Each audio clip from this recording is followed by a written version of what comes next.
गीत गुमसुम है, गजल चुप है, रुबाई है दुखी। गीत गुमसुम है, गजल चुप है, रुबाई के दुखी। ऐसे माहौल में नीरज को बुलाया जाए। क्या बात है। एक ऐसा कवि हमारे बीच में उपस्थित है जिनका नाम ये बताने के लिए काफी है कि कविता हो तो कैसी हो। वाह वाह क्या बात है। मैं हम स्वागत करते हैं गोपाल दास नीरज का।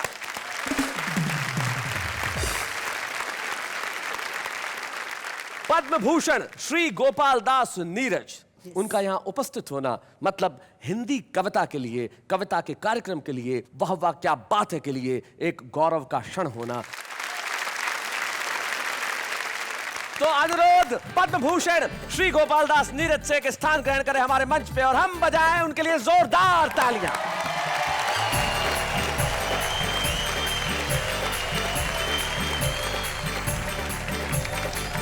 एक जगह एक जंगल में ट्रेन 4 घंटे खड़ी हो गई। एक व्यक्ति बोर हो गया, ड्राइवर के पास गया। बोले ड्राइवर साहब मैं इस जंगल से फूल तोड़ के ले आऊं। ड्राइवर साहब बोले अबे तुझे इस जंगल में कहीं फूल नजर आ रहे हैं? वो व्यक्ति बोला जी फूल तो नजर नहीं आ रहे पर मेरे पास बीज हैं। जाते हुए को आती हुई नजर आ गई। अच्छा। साइकिल डायरेक्ट टकरा गई। लड़की बोली संभलते संभलते देखकर भी नहीं चलते। हाँ। लड़के ने कहा लगता है तुम्हें दिमाग से बिल्कुल ही लाचारी है। अरे बावली ये टक्कर देखकर ही तो मारी है। बहुत अच्छे। चांदनी में घोला जाए फूलों का शबाब, उसमें फिर मिलाई जाए थोड़ी सी शराब, होगा यूं नशा जो तैयार। वो प्यार है, वो प्यार है, वो प्यार है। ओ नीरज नैना आ जरा जाने मन तू है कहाँ। ओ मेरी शर्मिली आओ ना तरसाओ ना। श्रीमती जी बोली सुबह सुबह आपका बच्चों को डांटना मुझे तो अखर रहा है। मैंने कहा मैं और क्या करता, ये गधे पे बैठने की जिद कर रहा है। गधे पे बैठने की जिद कर रहा है। पत्नी बोली अभी बच्चा है, बड़ा होके सुधर जाएगा, और 2-4 मिनट कांधे पर बैठा भी लोगे तो तुम्हारा क्या बिगड़ जाएगा। बहुत अच्छे, बहुत बढ़िया।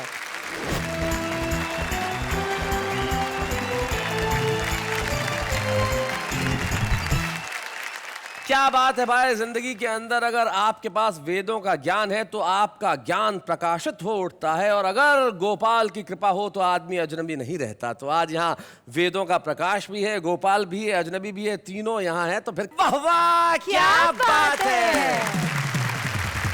तो बताइए किसे बुलाया जाए कविता पढ़ने के लिए? ये जो है ना, ये मतलब कौन? ये जो थोड़े से रोलू पोलू से क्यूट से हैं। ये वाले जी। इनका नाम नहीं ले सकती? जी नाम तो ले सकते हैं पर क्या है ना, भारतीय संस्कृति की परंपरा है। हे भगवान, आपको मालूम है भारतीय संस्कृति में किसका नाम नहीं लिया जाता? नहीं आप वो बेचारा ऑलरेडी 2 बच्चों का बाप है, मरवाओगे तुम इसे। अरे भारतीय संस्कृति उसके अलावा भी काफी सारी शिक्षा देती है। जैसे अजनबियों का यूं नाम नहीं लेते, उनसे फटक से बात नहीं करते। हो आप अजनबी से बात नहीं करना चाहती लेकिन अजनबी की बात सुनना जरूर चाहती है। जरा आइए अपनी बातें सुनाइए, वरना आपके घर में आतंक हो सकता है। आइए।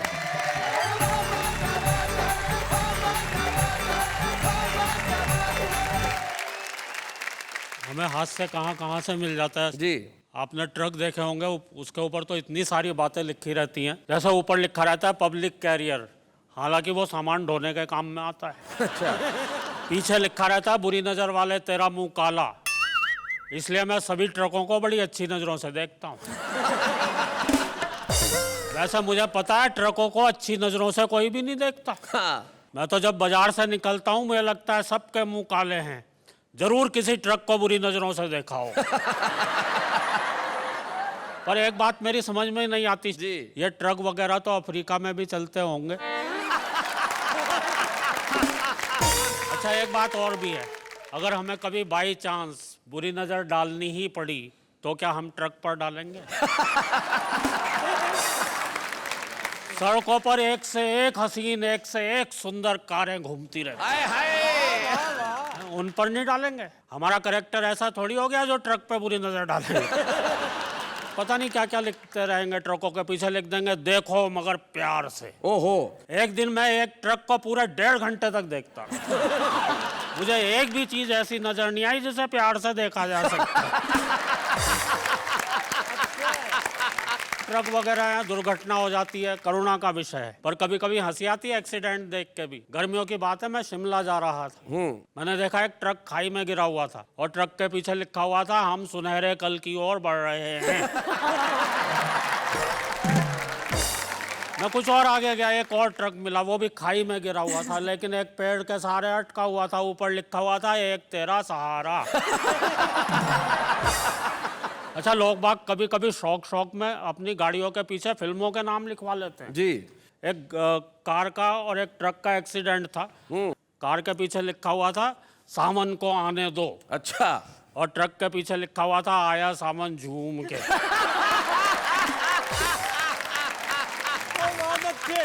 आपने रेलों में बहुत यात्राएं की होंगी। जी। मुझे तो ध्यान है, एक जगह एक जंगल में ट्रेन 4 घंटे खड़ी हो गई। एक व्यक्ति बोर हो गया, ड्राइवर के पास गया, बोले ड्राइवर साहब मैं इस जंगल से फूल तोड़ के ले आऊं। ड्राइवर साहब बोले अबे तुझे इस जंगल में कहीं फूल नजर आ रहे हैं? वो व्यक्ति बोला जी फूल तो नजर नहीं आ रहे पर मेरे पास बीज हैं। भाई बहुत बढ़िया महेंद्र। आप जब तक गाड़ी चलाएंगे इनमें से फूल भी निकल आएंगे। एक बार मैं एक भीड़ भरी रेल में चढ़ा तो मेरे साथ क्या क्या हुआ जी। कि एक दिन हम भारी भीड़ भरी भारतीय रेल में चढ़े क्या चढ़ाए गए। कई कंधों पर धरकर भीतर सरकाए गए। हाँ। भीड़ का ये हाल था, मत पूछिए कमाल था। फर्श पर भी आदमी थे, सीट पर भी आदमी थे, बर्थ पर भी आदमी थे, और तो और छत पर भी आदमी थे।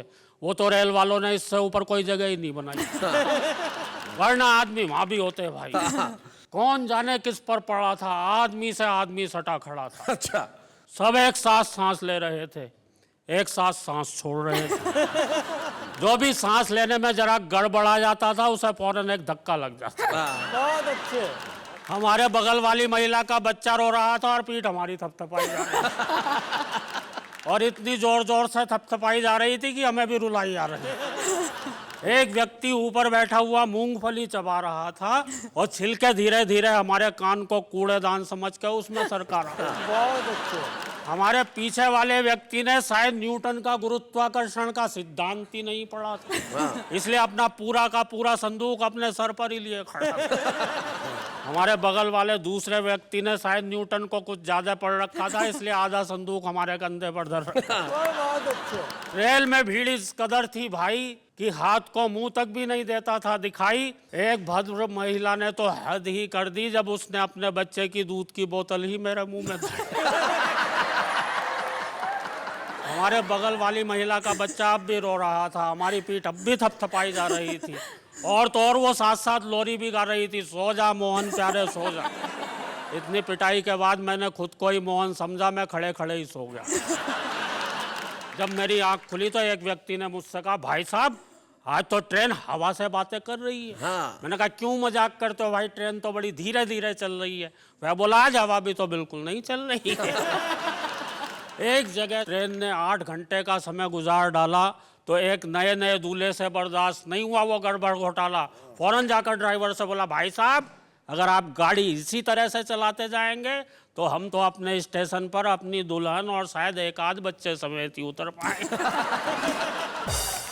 एक व्यक्ति बोला भाई साहब मेरे मामा के फूफा जी ने मुझे कल ही एक कंपनी में नौकरी दिलवाई है, वो परसों मुझे आगरे में ज्वाइन करवाएंगे। दूल्हा बीच में ही चिढ़कर बोला वहां तो आप रिटायरमेंट के टाइम ही पहुंच पाएंगे। और उस ट्रेन के लेट होने की बात आपको क्या क्या बतलाएं, क्या क्या समझाएं। हम ऐसी ही एक ट्रेन से उतरकर सीधे आपके इस कार्यक्रम में आए हुए हैं और आप विश्वास मानिए हम आपके पहले वाले एपिसोड के बुलवाए हुए हैं। बहुत बहुत धन्यवाद।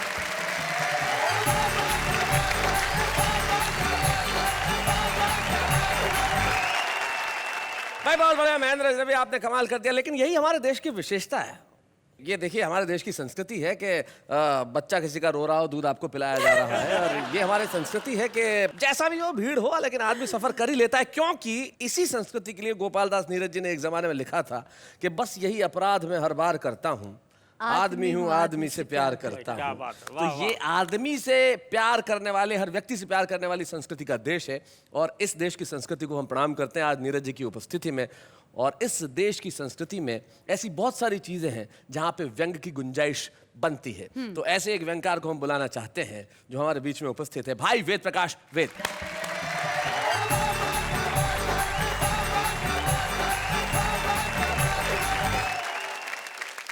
महेंद्र भाई ने बहुत बढ़िया कविताएं आपको सुनाई, ट्रक की यात्रा करवाई जी। बाद में फिर रेल की यात्रा करवाई, ऐसे में जबकि डीजल के दाम बढ़ रहे हैं। मैं तो आम आदमी की बात करता हूँ, आपको एक साइकिल की यात्रा कराता हूँ जिसमें कोई खर्चा नहीं है। जी जी जी। जाते हुए को आती हुई नजर आ गई। अच्छा। साइकिल डायरेक्ट टकरा गई।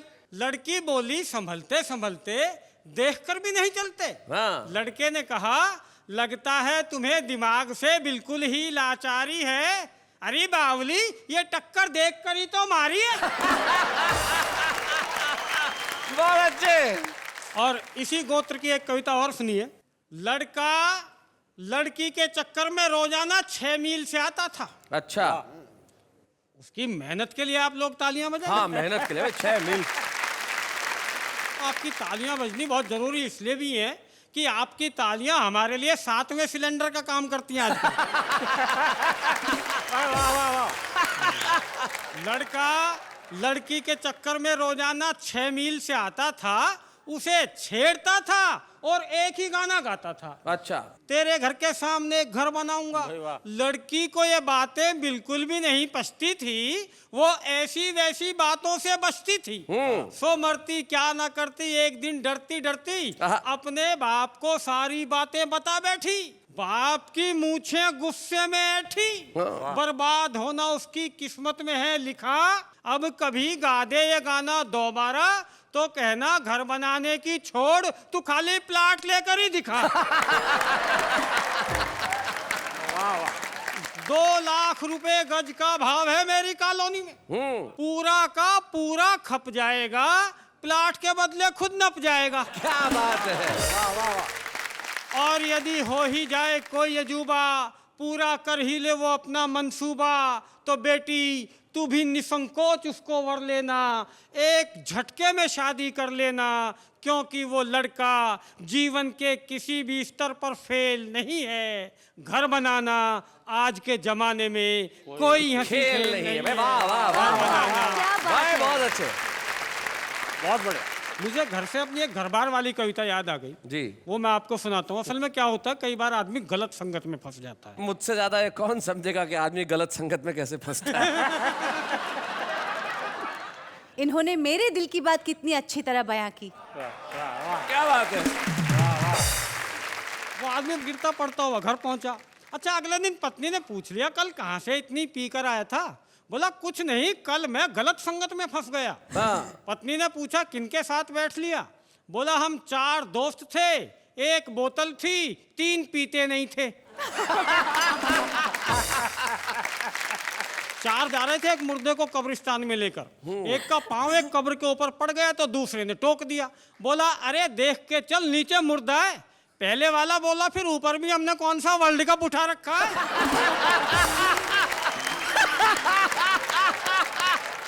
और अंत में मैं एक एक्सट्रीम कविता आपको सुनाता हूँ। एक्सट्रीम। हाँ। एक काला आदमी। अच्छा। देखिए उसका कालापन बताने के लिए शैलेश जी मैंने कितनी काली शाही खर्च की है। जी देखता हूँ। नेहा जी देखना आप भी, और जो बात आपको अच्छी लगे इसी तरह आप मस्ती में सुनिए जिस मस्ती में सुन रही हैं। भाई ये भी कहिए कि साथ में समझिए भी।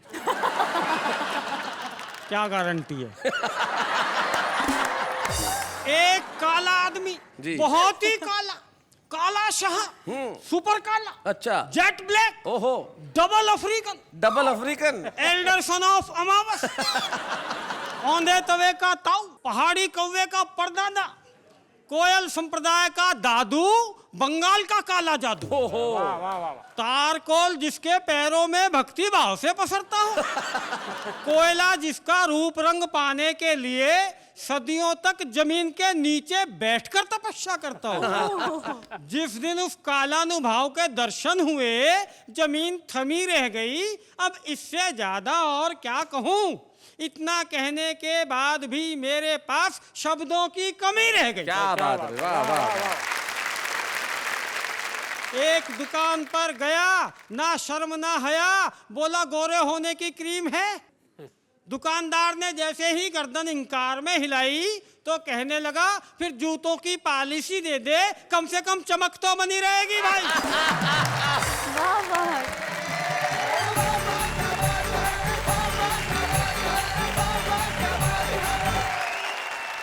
मैं तो कहती हूँ इनको अभी कोई पोएट्री में चैलेंज नहीं कर सकता। नहीं कर सकता, बिल्कुल नहीं कर सकता। वैसे आपने कभी किसी को चैलेंज किया? हाँ, मैंने किया था। किसे?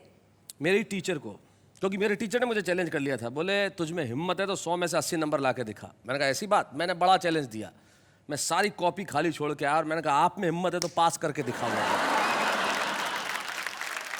जीवन में कुछ क्षण ऐसे होते हैं जब रोमांच अपने चरम पे होता है।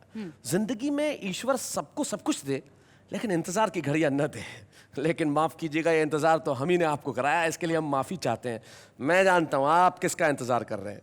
शोखियों में घोला जाए फूलों का शबाब, उसमें फिर मिलाई जाए थोड़ी सी शराब, होगा यूं नशा जो तैयार वो प्यार है।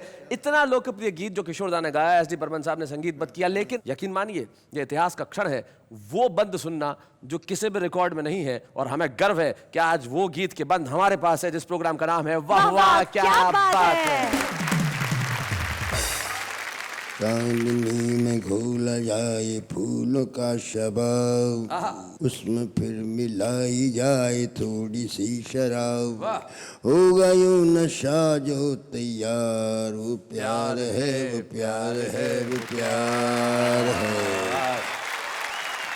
आधी रात जूहू पर उतर कर रहा हो चांद जम्मुकान, और वहीं टहल रखी को फूल तितलियों की गोरी बाहें थाम। क्या बात है? ऐसे वक्त आता है जुज्वार, वो प्यार है, वो प्यार है, वो प्यार है। हाथ में ले दर्द की कलम, आंसुओं में स्वप्न घोल घोल, लिख रही हो पाती पी के नाम, जब कोई कली लटों को खोल। क्या बात है? तब जो छेड़ता है दिल के तार, वो प्यार है, वो प्यार है, वो प्यार है। क्या बात है?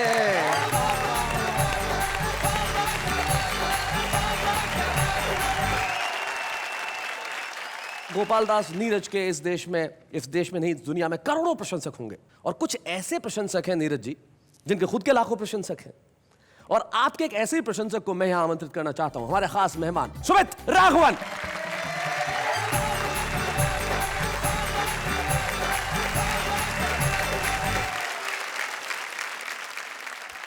ये वाकई में मेरी खुशकिस्मती है कि आज वाह वाह क्या बात है कि इस एपिसोड में मुझे बुलाया गया, जहां पर नीरज जी हैं। तो ये मेरी खुशकिस्मती है। मैं फिर एक बार नीरज जी आपको शत शत प्रणाम करूंगा। सुमित, आप तो खुद भी अच्छा गाते हैं, क्यों ना इन्हीं के गाने से शुरुआत करें कुछ? तो इन्हीं की एक फिल्म का एक मधुर गाना जो किशोर दा ने गाया था, नीरज जी आपकी इजाजत हो तो। ओ मेरी ओ मेरी ओ मेरी शर्मिली, ओ मेरी ओ मेरी ओ मेरी शर्मिली, ओ मेरी ओ मेरी ओ मेरी शर्मिली, आओ ना तरसाओ ना, आओ ना तरसाओ ना, ओ मेरी ओ मेरी ओ मेरी शर्मिली।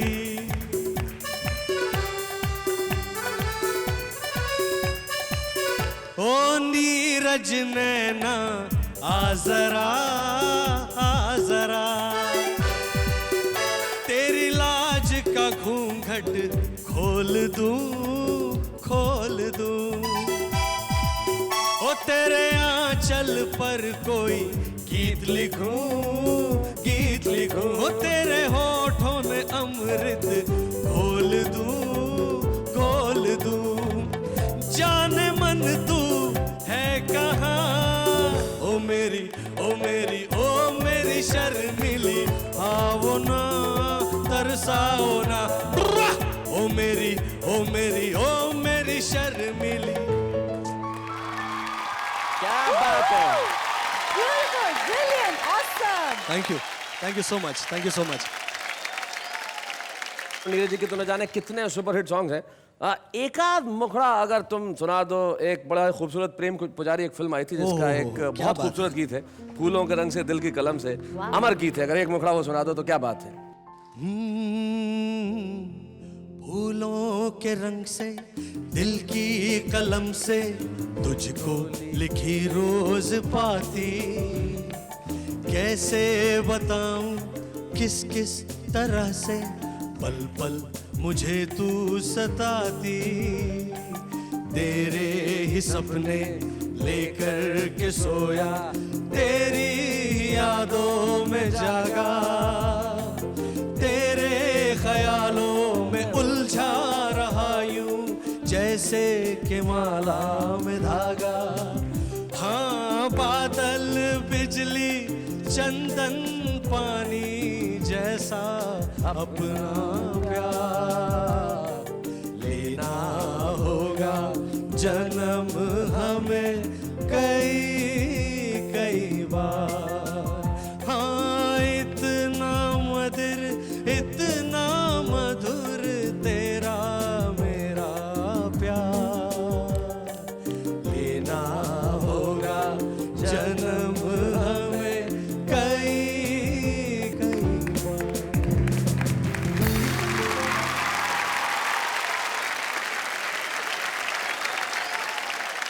नीरज जी, सुमित ने आपके खूबसूरत गाने को इतना खूबसूरत ढंग से गाया, क्या कहना चाहते हैं आप सुमित के लिए? ये कहना चाहता हूँ कि शायद मैं नहीं गा पाऊँगा ऐसा दिनों गा लिया। किशोर कुमार की याद मुझे आ गई जी। एक बार घटना घटी कि मैं गया तो उनका नियम ये था कि रोज़ मेरे पास गाड़ी आती है सुबह 9 बजे। तो एक दिन गाड़ी नहीं आई, मैं पहुँच गया 10 बजे। तो ऊपर दरवाज़ा खोल दिया उसने, देखा तो मैंने कहा दादा प्रणाम, नमस्कार। बहुत चुप ट्यून आ रहा। अच्छा, तब ये गीत बना दे इस प्रकार से। जी क्या बात है। और आज विशेष कृपा से सारी संस्थान बज रहे हैं वो गीत। क्या बात है। बहुत बहुत धन्यवाद नीरज जी अपने संस्मरण हमारे साथ शेयर करने के लिए। बहुत बहुत धन्यवाद। गोपाल दास नीरज जी की एक पंक्ति जो मेरा ख्याल से 1000 बार से ज्यादा मैंने कही होंगी कि आत्मा के सौंदर्य का शब्द रूप है काव्य, अरे मानव होना भाग्य है, कवि होना सौभाग्य। वो गोपाल दास नीरज हमारे बीच में है। सम्मान एक ऐसा शब्द है जो किसी के भी जीवन में सुख की सृष्टि करता है। लेकिन मित्रों, एक सम्मान ऐसा आज हम करने जा रहे हैं इस मंच पे, जिन्हें सम्मानित करते हुए हम सम्मानित हैं, हम गौरवान्वित हैं। तो आइए हम एक ऐसे क्षण की रचना इस मंच पे करें और ये कहें, गोपाल दास जी 21वीं सदी में आप पैदा हुए, इसलिए सदी के लिए वाह वाह क्या बात है।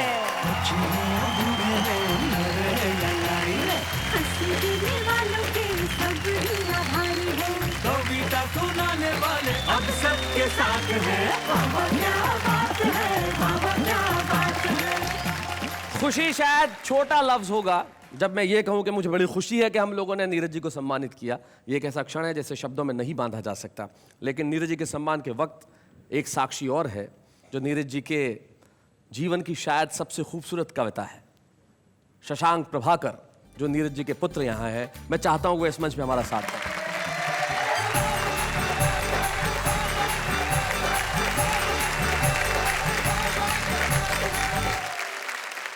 शशांक, बहुत बहुत स्वागत है आपका इस मंच पे। धन्यवाद शैलेश जी।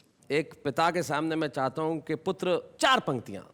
कि मौत तो मैंने इस मुट्ठी में दबा रखी है। हाँ। कि मौत तो मैंने इस मुट्ठी में दबा रखी है और ये जिंदगी गीतों में सजा रखी है। कोई तलवार मुझे काट नहीं सकती है, मेरे माथे पे मेरे माँ बाप की दुआ रखी है। क्या बात है भाई, वाह वाह वाह वाह। वाह वाह।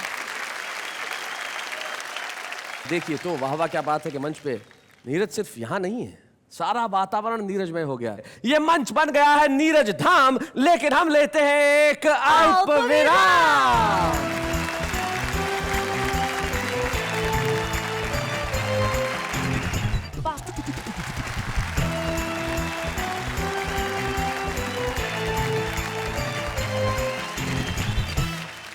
नीरज जी, हालांकि आपने अपनी कविताएं सुना ही दी है, पर फिर भी आप समक्ष बैठे हैं तो मन नहीं भर रहा।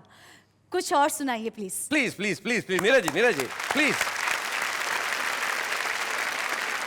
अब तो मजहब कोई ऐसा भी चलाया जाए जिसमें इंसान को इंसान बनाया जाए। क्या बात है। तो मजहब कोई, नीरज जी कहते हैं कि अब तो मजहब ऐसा कोई चलाया जाए जिसमें इंसान को इंसान बनाया जाए। और नीरज जी आपने तो वो मजहब चला रखा है, कविता का मजहब। कविता इंसान को इंसान बनाती है और कविता का मजहब आम आदमी को किस तरह एक दूसरे से जोड़ता है, आइए देखते हैं। तुम्हारी अदाओं पे मैं वारी वारी, sir please dial 123 for balance inquiry. बर्फीली रात में चलती है लू, हा हा ही हू हू। पानी के बिना जीती नहीं फिश, मम्मी जब चिल्लाए पापा की हो जाती है टाई टाई फिश। मैं जब भी पार्टियों में जाता हूँ कविता सुनाता हूँ और छा जाता हूँ। इसी बहाने 10 आदमियों का खाना खा जाता हूँ। तुमने प्यार किया, मैंने प्यार किया, अब तो पीछा छोड़ो, हिसाब जो बराबर हो गया। ये जो तुम्हारे गुलाबी होंठ, गोरे गाल और काला तिल है, तुम्हारे मेकअप के चक्कर में आया हुआ 20,000 का बिल है। पापा बोले इट्स टाइम टू डिस्को, मम्मी बोली बर्तन धोने किसको।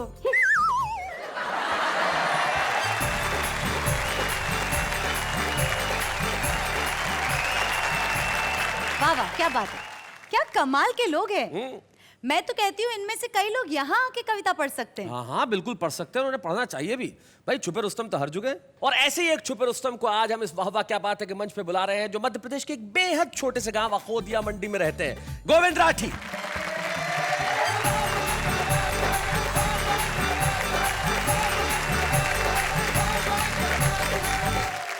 चार पंक्तियों से शुरू करता हूं कि बरसात सही पर प्यार के मौसम तो हो गए, मेरी जिंदगी के गम कुछ कम तो हो गए, और इतनी मोहब्बतों से जो पुकारा आपने, हम ढके छुपे ही सही रुस्तम तो हो गए। हाय हाय क्या बात है। हिंदुस्तान में पतियों की हालत बहुत खराब हो चुकी है। वो एक प्रताड़ित पति मेरा मित्र महेंद्र सुनो, मुझसे सिर्फ इसलिए ईर्ष्या रखता है कि जब भी मेरे घर आता है मेरी पत्नी के हाथ के बनाए हुए तरह तरह के पकवान चखता है। एक दिन मुझसे बोला, यार राठी भाई, भाभी जी हर वक्त ही किचन में रहती है, तुमने ऐसा जादू क्या कर रखा है?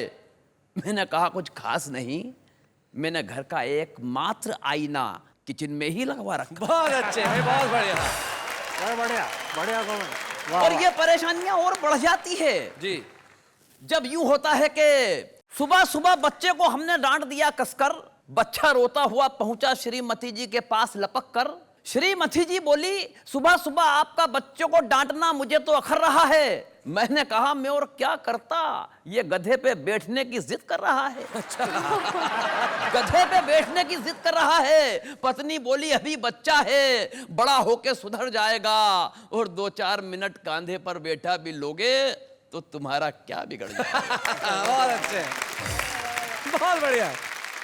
और 2 पंक्तियां कहीं चिंतन की कि तुम्हारा क्या बिगड़ जाएगा, मुझे भी अपनी श्रीमती जी का ये तर्क बहुत जचा है, क्योंकि गृहस्थी का बोझ उठाते उठाते आखिर आदमी और गधे में क्या फर्क बचा है। भाई बहुत अच्छे, भाई वाह वाह वाह वाह, क्या बात है, बहुत बढ़िया, बहुत अच्छे गोविंद। जिस शख्स के हम सामने कविता पाठ कर रहे हैं, आदरणीय नीरज जी, अगर मैं उनके पैरों की रज भी बन सका तो अपने आप को बड़ा सौभाग्यशाली समझूंगा। क्या बात है, वाह वाह वाह। मैं ऐसे मौके पर 8 पंक्तियों का एक व्यंग आपको समर्पित करता हूं। स्वागत स्वागत। कि एक दिन खुल गए शहर के भाग हमारे, एक मंत्री जी शमशान घाट के उद्घाटन के लिए पधारे। अच्छा। उद्घाटन की पहली रस्म पूरी कराई गई। एक जलते हुए मुर्दे को बुझाकर मंत्री जी के हाथ से अग्नि दिलाई गई। बहुत अच्छे भाई, वाह वाह वाह वाह भाई, बहुत बढ़िया गोविंद, बहुत अच्छे। मंत्री जी के हाथ से अग्नि दिलाई गई। इस घटना से कम एक बात का तो पता चलता है कि आदमी का नसीब खराब हो तो वो मरने के बाद भी भुगतता है।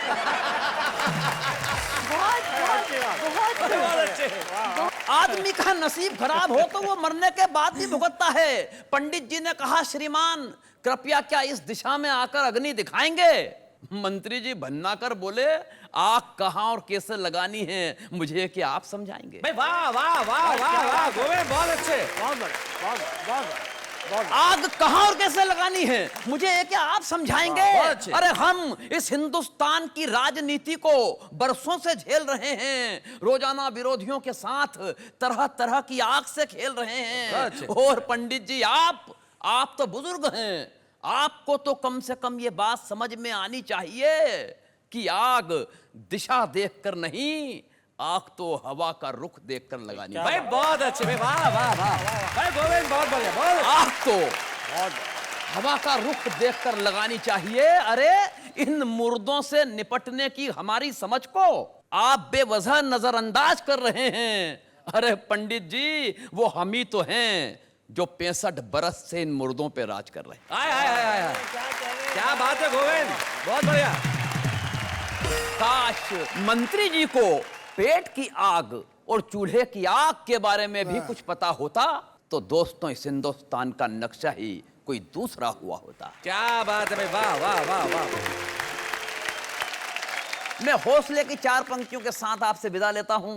पढ़ता हूं कि एक दिए का साथ है और ये अंधेरी रात है। वाह। एक दिए का साथ है और ये अंधेरी रात है, पर भला इन आंधियों की क्या यहाँ औकात है? क्या बात। जब तलक भी हम जिए ये सर उठा करके जिए कि सारी दुनिया के उठे वाह वाह, क्या बात है भाई, वाह वाह। धन्यवाद, थैंक यू। भाई गोविंद, तय बात है कि सारी दुनिया आज तुम्हें सुनने के बाद कहने वाली है कि वाह वाह, क्या बात है गोविंद जी। और गोविंद, मैं तुम्हारे जीवन में एक ऐसा क्षण प्रदान करने जा रहा हूं जिसके लिए तुम मुझे, हमें और हमारे शो को जीवन भर याद रखोगे। आज गोपाल दास नीरज तुम्हें ये प्रोत्साहन चिन्ह प्रदान करेंगे। जोरदार तालियों के साथ गोविंद राठी।